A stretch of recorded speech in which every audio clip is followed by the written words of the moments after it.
Hello guys, welcome to Smita edu. Current shorthand dictation में आप सभी का स्वागत है। आपको डेली डिक्टेशन सुबह में दिया जाएगा, जिसकी स्पीड होगी 80 और 100 शब्द प्रति मिनट।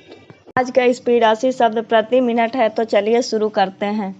संसद के मानसून सत्र के पहले आयोजित सर्वदलीय बैठक में प्रधानमंत्री की ओर से विपक्ष से यह जो अपील की गई कि सदन में सार्थक और शांतिपूर्ण ढंग से चर्चा होनी चाहिए, वह कितना असर करती है इसका पता पहले दिन ही चल जाएगा। पूर्ण विराम। आमतौर पर संसद के प्रत्येक सत्र की शुरुआत हंगामे से ही होती है। पूर्ण विराम।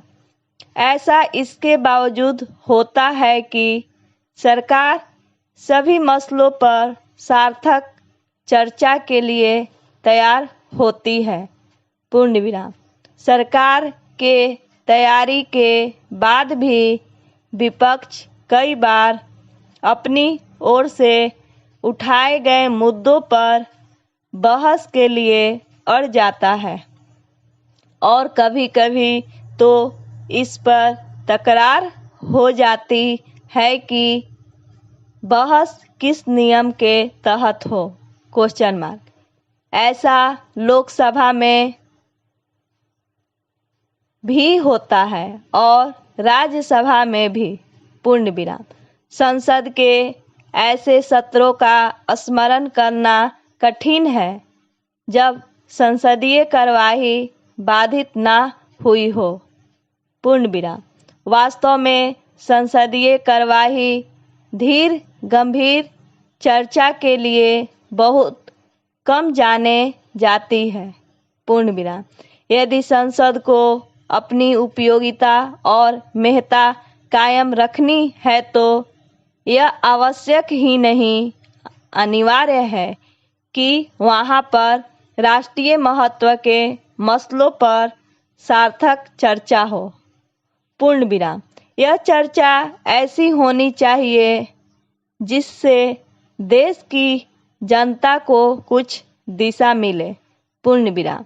संसद में राष्ट्रीय महत्व के प्रश्नों पर सार्थक चर्चा के लिए दोनों ही पक्षों के योगदान देना होगा। पूर्ण विराम। संसद सत्र के पहले सर्वदलीय बैठकों में इसके लिए हामी भी खूब भरी जाती है, लेकिन अक्सर नतीजा ढाक के 3 पात वाला है अधिक रहता है। पूर्ण विराम।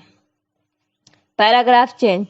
विपक्ष संसद में किन्हीं भी मुद्दों को उठाने के लिए स्वतंत्र हैं, लेकिन इस बार जिन मसलों पर चर्चा होना आवश्यक दिख रहा है उनमें कोरोना संक्रमण की मौजूदा स्थिति, कोविड से हुई मौतें, स्वास्थ्य ढांचे की हालत, पेट्रोल डीजल के बढ़ते दाम और किसानों की समस्याएं प्रमुख है। पूर्ण विराम। इसी के साथ ही आर्थिक स्थिति और अफगानिस्तान के बिगड़ते हालात पर भी चर्चा आवश्यक जान पड़ रही है। पूर्ण विराम। जिस एक और गंभीर मसले पर चर्चा होनी चाहिए वह है बंगाल में चुनाव बाद की हिंसा। पूर्ण विराम। इस हिंसा ने बंगाल के माथे पर कलंक लगाया है। पूर्ण विराम। यदि विपक्ष हंगामा करने को अपना मकसद नहीं बनाता और सत्ता पक्ष उसकी ओर से उठाए गए मुद्दों को सुनने के लिए तत्पर रहता है, तो संसद का मानसून सत्र एक नजीर बन सकता है। पूर्ण विराम।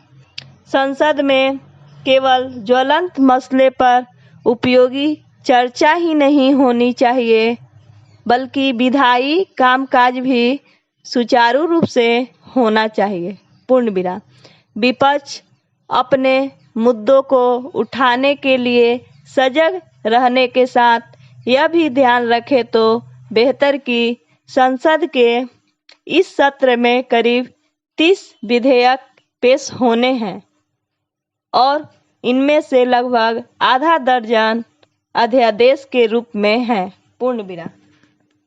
डिक्टेशन का PDF डिस्क्रिप्शन में मौजूद है, वहां आप देख सकते हैं।